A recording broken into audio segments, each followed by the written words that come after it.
विकसित भारत का अमृतकाल सेवा सुशासन गरीब कल्याण की 11वीं साल की अवसर पर पत्रकार सम्मेलन में मैं हमारे कन्वीनर इस प्रोग्राम के श्री संजय सिंह जी, को कन्वीनर श्रीमती शीला सिंह जी, को कन्वीनर एम विनोद जी और मीडिया पर्सन का मैं तहे दिल से स्वागत करता हूं। मोदी जी के 11वें साल 2014 से 2025 के बीच में हमारे पूरे देश भर में बहुत से कार्य हुए हैं, जिसमें हमारे अंडमान निकोबार में भी कार्य हुए हैं, जिसके बारे में हमारे इंचार्ज आप लोगों को डिटेल में बताएंगे। Thank you.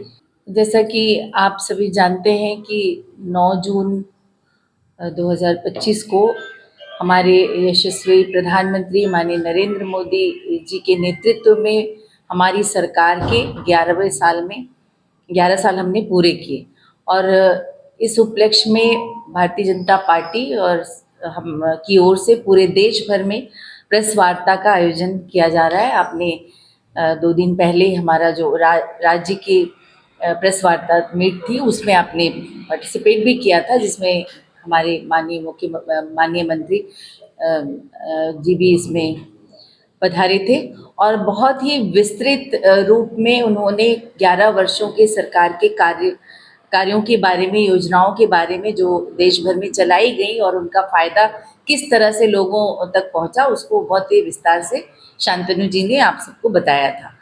तो इसी विषय पर जो देश भर में जितनी योजनाएं चलाई गई, लगभग 600 से ज़्यादा योजनाएं पिछले 11 सालों में चलाई गई हैं और उनका उद्देश्य यही है, जो हमारी विचारधारा रही है कि समाज के अंतिम पंक्ति में खड़े व्यक्ति को, जिसको बहुत सारी सरकारों द्वारा योजनाएं चलाई जाती रही है, लेकिन उस पायदान पर खड़े व्यक्ति तक उन योजनाओं का लाभ पहुंच रहा है या नहीं पहुंच रहा, ये सुनिश्चित करने का काम हमारी सरकार ने किया है। और जो भी योजनाएं चलाई गई उसको लागू क्रियान्वित करने से पहले एक ही उद्देश्य और एक ही हमारा नारा था कि पहले हमें रिफॉर्म करना है, फिर परफॉर्म करना है और उसके बाद ट्रांसफॉर्म करना है। और उसी रूप में आपने देखा कि जो योजनाएं थी उसमें किस तरह से रिफॉर्म लाकर, बहुत सारी योजनाएं लोगों ने ये कहा कि ये तो पहले भी ऐसी योजना चली, लेकिन उसमें कुछ रिफॉर्म के साथ उसे हम ले आए और उसको फिर हमने परफॉर्मेंस दिया अपना, और वो किस तरह से पूरा ट्रांसफॉर्म हुआ उस योजना से पूरे देश के हर एक क्षेत्र में, वो 11 सालों में ये दिखाई दिया है। और ये एक संकल्प था हमारा, और इसीलिए प्रधानमंत्री जी ने कई बार, आपने मीडिया के माध्यम से ये सुना होगा कि उन्होंने संकल्प से सिद्धि की बात की, और ये हमने संकल्प लिया था। जब 2014 में पहली बार हमारी सरकार बनी तो हमने संकल्प लिया और सिद्धि की ओर जाने के लिए ये 11 सालों का जो कार्यकाल था हमारा, विभिन्न योजनाओं को लेकर, ये विस्तृत रूप में और पूरे विश्व ने उसको देखा। कुछ ऐसी भी योजनाएं रही जो अपने आप में पूरी दुनिया के सामने एक मिसाल के रूप में दिखाई दी। तो उसमें से कुछ योजनाओं के बारे में बहुत सारी योजनाएं हैं, मैंने पहले भी कहा कि अगर उनके बारे में पूरी डिटेल में हम बोलने लगे तो पूरा दिन कम पड़ जाएगा।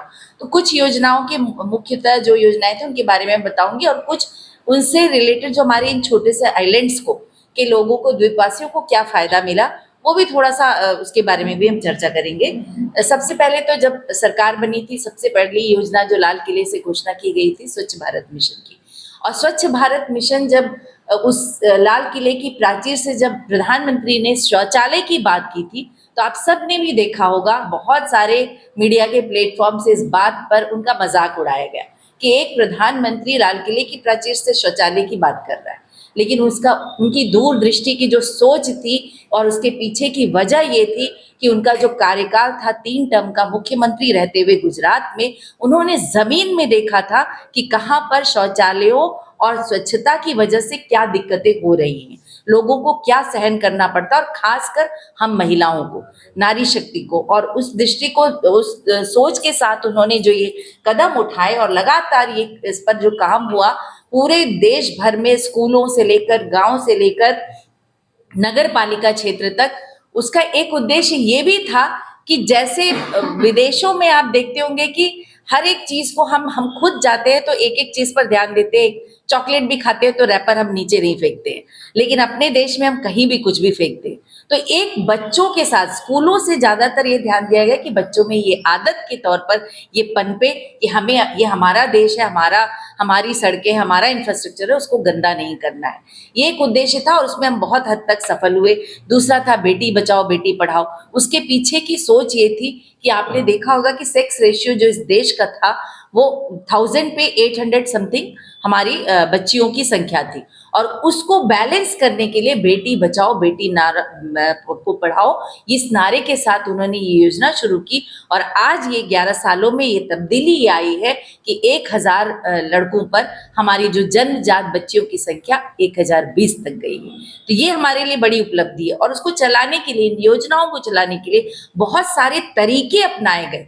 आप सभी मीडिया बंधुओं से मैं ये रिक्वेस्ट भी करूंगी कि आपको बहुत बार आप प्रेस कॉन्फ्रेंस में आप लोगों ने इन सारी योजनाओं के बारे में सुना होगा, लेकिन हमें इस बात की जरूरत है कि उन योजनाओं को क्रियान्वित किस तरह से जमीनी स्तर पर किया गया उसके बारे में आप जरूर जानकारी लेने का प्रयास करें। और उसके लिए काफी समय चाहिए। एक गोष्ठी के रूप में आयोजन कुछ ऐसा करें आप, ताकि वहां पर इन सभी बातों पर चर्चा हो, तो बहुत विस्तार से इसके बारे में जानकारी मिल सकती है। साथ ही जो उज्ज्वला स्कीम, जिसके पीछे भी एक महिला शक्ति ही उनकी सोच में थी कि उन्होंने देखा था गाँव में कि हम जो चूल्हा जलाती हमारी महिलाएं, उस सोच को लेकर कि एक साफ सुथरे माहौल में उनको भी बीमारियों से बची रहे, उसके लिए गैस कनेक्शन लगभग 10 से 12 करोड़ के बीच में संख्या में सभी महिलाओं को के नाम से ये उज्ज्वला के तहत कनेक्शन, फ्री कनेक्शन गैस के दिलवाए गए। और उसी तरह से हमारे लिए, महिलाओं के लिए सबसे बड़े गर्व की बात ये रही कि 2023 में जो नारी शक्ति वंदन अधिनियम जो लाया गया, और जिसके तहत लोकसभा में और असेंबलीज में 33% आरक्षण के तहत हमें मौका मिला, ये हमारे लिए बड़े गर्व की बात है कि आगे चलकर इसका फायदा आप समाज के पॉलिसी मेकिंग जिसमें है हमारी महिलाओं की भूमिका क्या होगी, वो आने वाले समय में आपको दिखाई देगा कि किसी भी रूप में पीछे महिलाएं आपको नहीं दिखेंगी। उसके साथ ही हमारे इन आइलैंड्स को भी देखें और पूरे देश के परिप्रेक्ष्य में देखें तो लगभग 42 लाख करोड़ का हमारा जो है ऑप्टिकल फाइबर केबल लाइन पूरे देश में बिछाई गई, और उसका नतीजा है कि गांव-गांव में आज आप जाएंगे, हमारी जो गांव के लोग हैं जो शहरों में आ नहीं सकते, सारी उनको सुविधाएं नहीं मिल पा रही हैं, लेकिन एक नेटवर्क की वजह से वो पूरी दुनिया से कनेक्टेड है। पूरी दुनिया से एक छोटे से गांव में बैठा हुआ व्यक्ति भी, हमारी इन आइलैंड्स की भी बात करें, हम अपने बच्चों को देखें, आज नेटवर्क की वजह से आप सभी यहाँ बैठे और आसानी से आप कवर कर रहे हैं प्रेस वार्ता को। तो ये एक बहुत बड़ी उपलब्धि रही, और हमारे लिए बहुत बड़ा मौका इसलिए भी रहा क्योंकि आइलैंड में ये उस समय ऑप्टिकल फाइबर केबल लाइन आया जिस समय उसके बाद ही कोरोना आ गया था, और कोविड के समय जो हमारे बच्चे थे, हमारे द्वीपवासी थे, जो उनको बर्दाश्त करना पड़ रहा था, उसमें बहुत हमें ये रिलैक्सेशन महसूस हुआ कि ऑप्टिकल की वजह से हम एटलीस्ट घर में रहकर भी कनेक्टेड हैं सबसे। अगर ये सुविधा उस समय नहीं आई होती तो शायद डिप्रेशन की वजह से बहुत सारे मामलों में वृद्धि आपको देखने को दिखाई देती उस समय द्वीप में। तो ये हमारे लिए एक बहुत बड़ी उपलब्धि है रही, और हम अपने प्रधानमंत्री जी के नेतृत्व वाली सरकार का, अपनी सरकार का इसके लिए बहुत बहुत धन्यवाद भी करते हैं। डायरेक्ट बेनिफिट ट्रांसफर, आपने पहले भी कई बार ये सुना होगा कि सरकार जो है 100 रुपए भेजती है तो लगभग 15 रुपए तक हमारे लोगों तक पहुंचता है, और इस बात को ध्यान में रखकर डायरेक्ट बेनिफिट ट्रांसफर की जो व्यवस्था हुई, और उसको पहले इसलिए शुरुआत किया गया क्योंकि आगे चलकर ये जो योजनाएं थी, किसानों से संबंधित हो या हमारे ओल्ड एज की बात हो, बहुत सारी स्कीम्स थी, उसको जो पैसा डायरेक्ट आना था और वो बिचौलियों के हाथों न जाते हुए सीधे हमारे बेनिफिशियरीज के अकाउंट में जाए, उसको ध्यान में रखकर डीबीटी की व्यवस्था शुरू की गई, और आज लगभग 44 लाख करोड़ का ट्रांजैक्शन केवल डायरेक्ट बेनिफिट ट्रांसफर के माध्यम से हो रहा है। ये हमारे लिए बड़े गर्व की बात है। टैप वाटर कनेक्शन, घर घर तक पानी पहुंचाना, जब हमारी सरकार बनी तो 2 चीजें महत्वपूर्ण थी कि आजादी के 70 सालों के बाद भी अगर हम गांव के हर घर में बिजली और पानी नहीं पहुंचा पाए तो ये बड़े हमारे लिए शर्म की बात थी, और आज भी भारत विकासशील देशों की श्रेणी में इसीलिए आता है।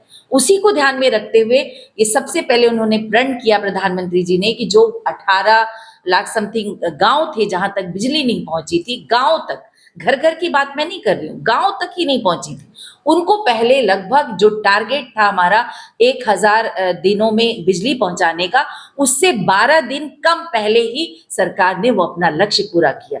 ये थी संकल्प से सिद्धि की बात हमारी सरकार की। इस पे हम गर्व करते हैं। हमारी पार्टी जो आज पूरे देश भर में प्रेस कॉन्फ्रेंस कर रही है, इसी चीज को लेकर कर रही है। वैसे ही लगभग आपने देखा होगा कि गरीब कल्याण योजना के तहत देश में 81 करोड़ लोगों को अन्न पहुंचाया, उन्हें दिया गया, और उसकी वजह से कितनी सुविधा उनको मिली, आपने कई बार मीडिया के माध्यम से इन खबरों को देखा होगा। ऐसे बहुत सारी योजनाएं चली और उसका ब्यौरा पूरा और भी हमारे इंचार्ज भी हैं संजय भाई, वो भी देंगे।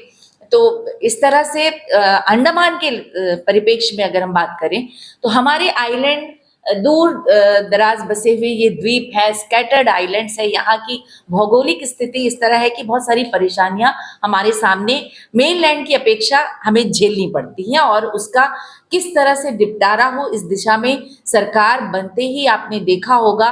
ऑप्टिकल फाइबर की मैंने बात की, शिप्स की बात की, लेकिन उस समय उस दिन हमारे प्रेस कॉन्फ्रेंस में ये सवाल उठा था कि जो 2 जहाज थे अटल और अशोक, उसका सैंक्शनिंग होने के बाद क्यों कैंसिल किया। उसकी भी वजह मंत्री जी ने बताई थी कि उस समय फ्लाइट्स की रेट और शिप के टिकट का जो रेट था वो एक ही हो गया था, तो ये महसूस किया गया कि क्यों ना उसी रेट पे हमारे पैसेंजर्स को जाने की व्यवस्था हो। लेकिन आज फिर वही वापस स्थिति आ रही है, तो इस दिशा में वो जरूर ध्यान देंगे, उन्होंने कहा। तो शिपिंग क्योंकि हमारी लाइफ लाइन है, इस पर ध्यान देना भी जरूरी है, और बहुत ही जायज प्रश्न उस दिन उठा था। इस दिशा में हम सभी भारतीय जनता पार्टी के पदाधिकारी इस दिशा में भी जरूर प्रयास करेंगे और परस्यू करेंगे, लगातार परस्यू करने की जरूरत है।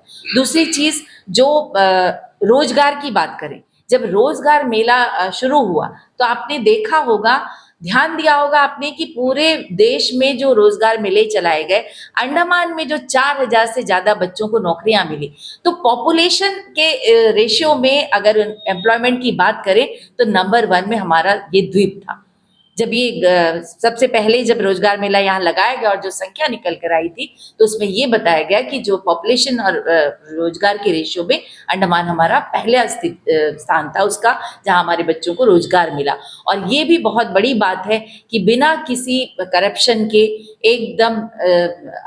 एकदम सीधे तरीके से बच्चों को ये मौका दिया गया अलग अलग डिपार्टमेंट्स में, और उन्होंने लगभग 4000 से ज्यादा बच्चों ने नौकरियां पाई। उसके अलावा जो उज्ज्वला स्कीम की बात करें, टॉयलेट्स की बात करें, हर एक अंडमान निकोबार के छोटे छोटे द्वीपों में, खासकर हमारे रूरल एरियाज में जब आप जाएंगे तो वहां पर हमारा बहुत सारा ऐसी योजनाएं चलती हैं और कार्यक्रम आते हैं पूरे साल भर, जिसमें हमें ये कहा जाता है कि आपको, कार्यकर्ताओं को घर घर संपर्क में जाना है। घर घर संपर्क अभियान हम चलाते हैं, और जब हम यहाँ शहर से उठकर गांव में जाते हैं और वहां घरों में जाने पे आपको ये पता चलता है कि एक ही परिवार में ऐसी बहुत सारी स्कीम्स है जिनका एक ही परिवार को बहुत सारा फायदा मिला है। उनको पानी का कनेक्शन मिला, उनको टॉयलेट्स मिले, उनको और बिजली के लिए बल्ब की व्यवस्था हुई। ऐसे बहुत सारी चीजों का एक ही परिवार में फायदा मिला है सरकार की योजनाओं का। अर्बन एरिया में बहुत कम लोग हैं, ये संख्या कम है, क्योंकि उसकी दूसरी वजह ये भी है कि जब बीपीएल का सर्वे, सोशियो इकोनॉमिक्स जो सर्वे हुआ था, उसी के बेस पे ये सारी स्कीम्स का लाभ हम लोगों को पहुंचाते हैं। और उसमें ये देखने को आया कि जो इस सर्वे का जो रिपोर्ट था उसमें बहुत कम प्रतिशत यहाँ अर्बन एरिया में गरीबों की संख्या को बताया गया था। तो उस लिस्ट में जो लोग आते हैं उस हिसाब से उन योजनाओं तक लाभ पहुंचाया जाता है। लेकिन रूरल एरिया में आप जाएंगे, आप, ये केवल हमारे बोलने की बात नहीं, हमारी सरकार ने किया इसलिए बोल रहे हैं, आप खुद भी जाकर कहीं ये पता कर सकते हैं किसी पंचायत में जाकर। तो ये भी एक बहुत अच्छा प्रयास सरकार का रहा। जो उद्देश्य हमारा था, अंत्योदय की हमने बात की, उसके तहत ये सारे योजनाओं का लाभ हमने पहुंचाया है। और एक बड़ा अचीवमेंट हम कहेंगे तो एयरपोर्ट, जो एयरपोर्ट टर्मिनल हमारा बना। बहुत सारे ऐसे राज्य हैं आज भी देश में जहां इतना बड़ा एयरपोर्ट टर्मिनल नहीं आपको मिलेगा। आबादी में भले वो राज्य हमसे ज़्यादा होंगे, ये छोटा सा हमारी यूटी है, इससे ज़्यादा वहाँ की आबादी होगी, लेकिन जो एयरपोर्ट टर्मिनल है वो इससे छोटा ही होगा। तो ये भी एक बहुत बड़ी उपलब्धि हमारी है और सरकार की सोच एक दूर दराज बसे हुए छोटे से द्वीप जहाँ की आबादी बहुत थोड़ी है उसको ध्यान में रखते हुए इतना सरकार अगर व्यय करती है तो ये भी हमें सोचने की बात है कि उसका उद्देश्य क्या है। और सामरिक दृष्टि से हमारे द्वीप अंडमान निकोबार जो है वो पूरे देश के लिए कितने महत्वपूर्ण है ये सरकार को पता है और इसी के तहत इस तरफ ध्यान दिया जा रहा है। उसके बाद आज़ाद हिंद ब्रिज जो बना है उसका आप लोग भी उस पे से कई बार गुजरे होंगे। उसका जो दूसरा पार्ट है उत्तरा जेटी वाला वो भी काम चल रहा है। उसमें कहीं ना कहीं रुकावट आती है, बड़ा काम कहीं होता है और सबसे बड़ी बात हमारा जो यहाँ क्लाइमेटिक कंडीशन है वो कहीं ना कहीं बहुत बड़ा कारण है। और ग्लोबल टेंडर में जब भी लोग आते हैं तो उसमें बहुत सारी ऐसी समस्याएं होती हैं जिनकी वजह से इस काम में देरी हो रही है। लेकिन अगर इस दौरान आप गए होंगे नॉर्थ मिडिल अंडमान के दौरे पर तो आपने जगह जगह देखा होगा कि बहुत तेजी से काम इस पर चल रहा है, एनएच हो चाहे वो पुल का हो।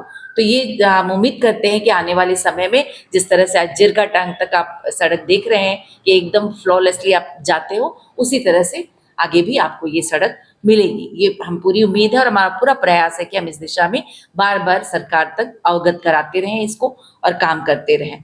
तो इस तरह से कुछ ट्रांसशिपमेंट पोर्ट एक बहुत बड़ा हमारा जो उस दिन आपने सुना कि आने वाले समय में आने वाले सालों में वो कितना बड़ा हमारे लिए एक अचीवमेंट होगा और हमारे रेवेन्यू जनरेशन का जरिया देश के लिए और साथ में हमारे द्वीपवासियों के लिए, हमारे बच्चों के लिए रोजगार का एक बहुत बड़ा माध्यम बनेगा। ये भी हमारी सरकार की एक बहुत बड़ी उपलब्धि है। अंडमान निकोबार में आप आंकड़ों की बात करें तो हर एक योजना का छोटे या बड़े रूप में यहाँ भी लोगों को लाभ पहुंचा है और आगे भी हमारी सरकार इस तरह से काम करती रहेगी। हमारा उद्देश्य यही है, हम सभी को ये जिम्मेदारी दी गई है कि पिछले 11 सालों में जिस तरह से पूरे देश भर में काम किया गया उसे लेकर हम प्रेस के वार्ता के माध्यम से और उसके बाद हम घर घर तक पहुंचेंगे लोगों तक इसके बारे में जानकारी देने के लिए और ये भी जानने के लिए हम ये नहीं कहेंगे कि हर एक चीज में हम सफल रहे, जहाँ कहाँ कमियां रह गई उसके बारे में भी हम घर घर संपर्क अभियान के माध्यम से जानेंगे ताकि उसको ठीक करने की दिशा में किस तरह से कदम उठाए जाए या फिर क्या हमें रिफॉर्म करना चाहिए उस दिशा पर हम कोशिश करेंगे। यही हमारी आज की प्रेस वार्ता का उद्देश्य था और मैं ये उम्मीद करती हूँ कि आप सभी इससे सहमत भी होंगे और अगर कुछ आपको डाउट्स होंगे तो आप प्रश्न अपना पूछ सकते। धन्यवाद। सभी को नमस्कार। हमारे सहयोगी इस जो विकसित भारत का अमृत काल सेवा सुशासन गरीब कल्याण के 11 साल जो कि हमारे यशस्वी प्रधानमंत्री मोदी जी के अपने 11 साल के कार्यकाल का पूर्ण होने पर पूरे देश प्रदेश में जो है ये प्रेस वार्ता, इसके साथ में अनेकों कार्यक्रम चल रहे हैं और इस कार्यक्रम का जो है मेरे साथ में मेरे सहयोगी श्रीमती शीला सिंह जी, एन विनोद जी और जिले के अध्यक्ष जो है हमारा जितेंद्र भाई, हम सभी लगे हुए हैं इस कार्यक्रम को लेकर पूरे प्रदेश में। और जैसा कि आपने सुना ही कि हमारी शीला जी ने विस्तार से मोदी जी के पूरे 11 साल के ऊपर में संक्षिप्त में ही बोला, क्योंकि विस्तार से बोलेंगे तो शायद एक दिन कम पड़ जाएगा। इसमें थोड़ा सा मैं भी बोलना चाहूँगा कि आज जो 11 साल में जो भारत की स्थिति है, एक सशक्त भारत, सुरक्षित भारत, जिसपे हम गर्व कर सकते हैं कि पहले एक समय था जो ये मोदी जी के कार्यकाल के पहले कि पाकिस्तान हो या अन्य देश आंखें दिखाएंगे, हम जो है किसी और देश के सामने जाके गिड़गिड़ाते थे कि हमको वो ऐसा बोल रहा है, या पाकिस्तान जो हमारे देश के अंदर आके मुंबई हो, दिल्ली हो, उत्तर प्रदेश हो, कश्मीर तो छोड़ ही दीजिए, किसी भी प्रदेश में आके बम ब्लास्ट करके चला जाता था। और हमारा काम क्या रहता था कि हम रोते रोते जाएंगे यूएनओ में, बोलेंगे कि हमको ऐसा कर दिया करके। आज वो स्थिति नहीं है। आप देखते होंगे मोदी जी के आने के बाद जब भी पाकिस्तान ने गुस्ताखी करी है, घर में घुस के मारे हैं। और इसका जीता जागता प्रमाण जो है आपने देखा होगा ऑपरेशन सिंदूर, जो पाकिस्तान को उनके पल पोस रहे आतंकवादी जो उनके इलाके थे उसको तहस नहस कर दिया भारतीय सेना ने। और ये मोदी जी के लीडरशिप का देन है, उनके विल पावर का देन है कि आज भारत उस रूप में चला गया है कि आज कोई आंख दिखाएगा तो आंख निकालने का हम ताकत रखते हैं। तो वो स्थिति है। तो ये सशक्त भारत, ये मोदी जी का जो है आज ये देन है कि आज भारत आत्मनिर्भर भी है और आज हमारे पास में मिसाइलें, तोप वगैरह सब बन रहे हैं, हम दूसरे देश को बेच रहे हैं। पहले हम दूसरे देश पर आश्रित रहते थे। तो कहीं ना कहीं ये मोदी जी का जो है make in India, made in India, ये इसका देन है। जो पहले इसी देश के विपक्षी दल जो है हंसते थे कि ये हो नहीं सकता है, ये कैसे हो सकता है, आज वो देख के सामने बात नहीं कर सकते। तो ये सारी चीजें, अनेकों तरह के कार्यक्रम जो भाभी ने, शीला सिंह जी ने विस्तार से बताया।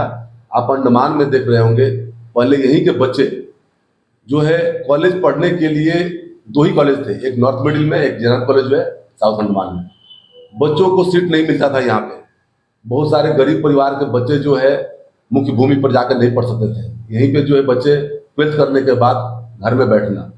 आज मोदी जी के आने के बाद में यहाँ पे अंडमान निकोबार कॉलेज हो, लॉ कॉलेज हो, इस तरह के कॉलेज का उन्होंने स्थापना किया।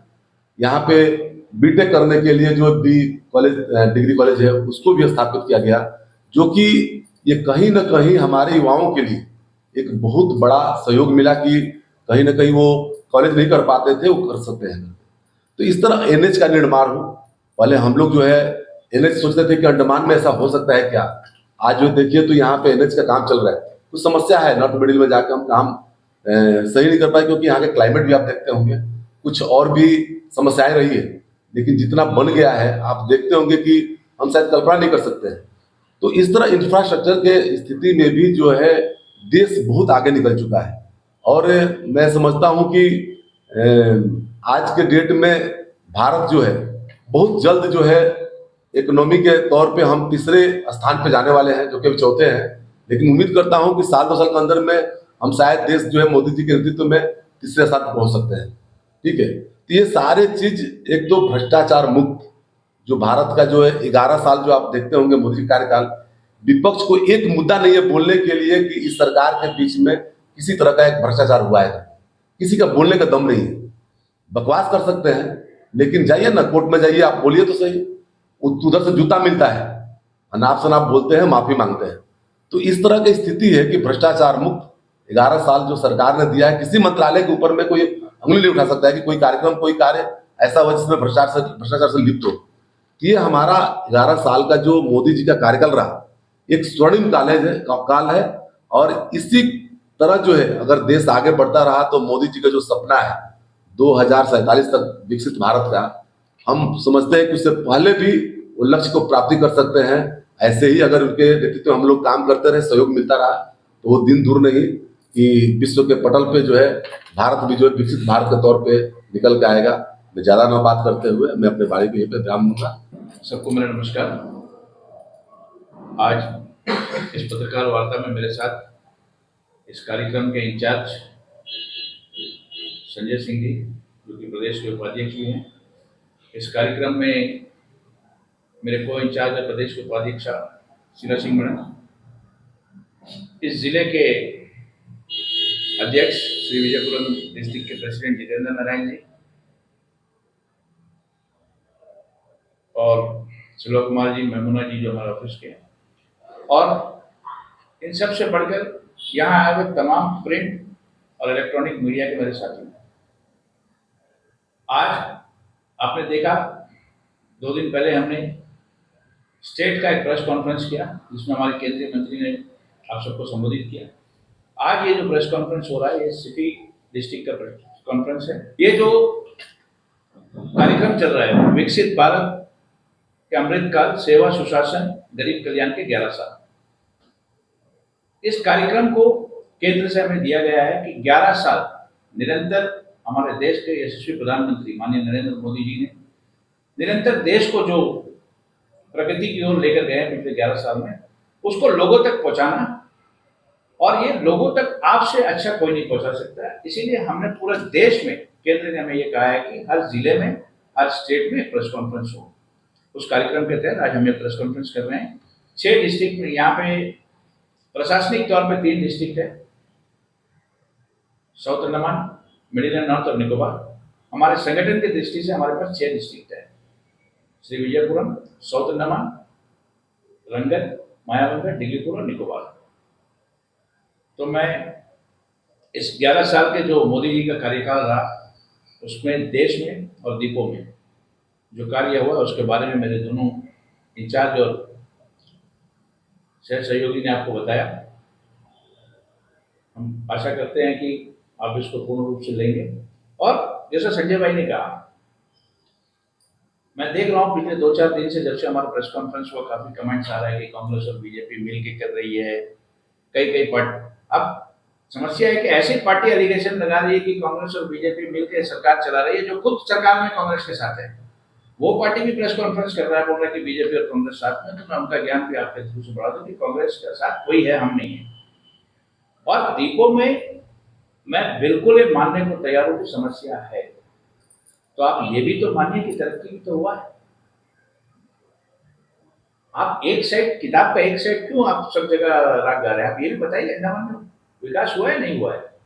अगर 2018 30 दिसंबर, आपको याद होगा 30 दिसंबर 2018 को हमारे देश के माननीय प्रधानमंत्री यशस्वी नरेंद्र मोदी जी ने नेताजी स्टेडियम से ऐलान किया कि हम यहाँ अंडर सी केबल देंगे। 10 अगस्त 2020 में दिया ना, कौन सा सरकार दिया? अंडर सी केबल कोई हमारा समय का नहीं था। अंडर सी केबल में अनेको ने कितना टेंडर किया, 2004 से 2014 तक कितना लोग पार्टिसिपेट किए। वो 10 साल में तो अंडर सी केबल नहीं आया। 30 दिसंबर 2018 को उन्होंने बोला, 1.5 साल में उन्होंने दिया। और वही अंडर सी केबल है जिससे लोग आज हमें क्रिटिसाइज कर रहे हैं, यूट्यूब और ये सब बनाकर। वो सी केबल भी हमारे देन है। तो जो पॉजिटिव साइड है वो भी बोलिए। अंडर सी केबल आने से क्या फायदा हुआ? मैं टूरिज्म से जुड़ा हूँ, क्या टूरिज्म को लोगों को देश के अपने काउंटर पार्ट के साथ कम्पीट करने का मौका मिला? स्टूडेंट्स को कम्पिटिटिव एग्जाम्स में पार्टिसिपेट करने का मौका मिला है। डिजिटल ट्रांजैक्शन को सक्सेसफुल बनाने में ये अंडर सी केबल काम आया। तो ऐसे बहुत से काम है। एक एनएच रोड का है, आज भी काम चल रहा है एनएच रोड में। जैसे संजय भाई ने बताया, मौसम की परिस्थिति, वहाँ की जो सिचुएशन हो नहीं देख के भी काम इसमें चल रहा है। अभी आप जाइए देखिए, सेकंड ब्रिज का भी काम चल रहा है। तो सबने आपको विस्तार से बताया। तो मैं आप सबका और भारतीय जनता पार्टी परिवार की ओर से आज इस प्रेस कॉन्फ्रेंस में आने के लिए धन्यवाद करता हूँ।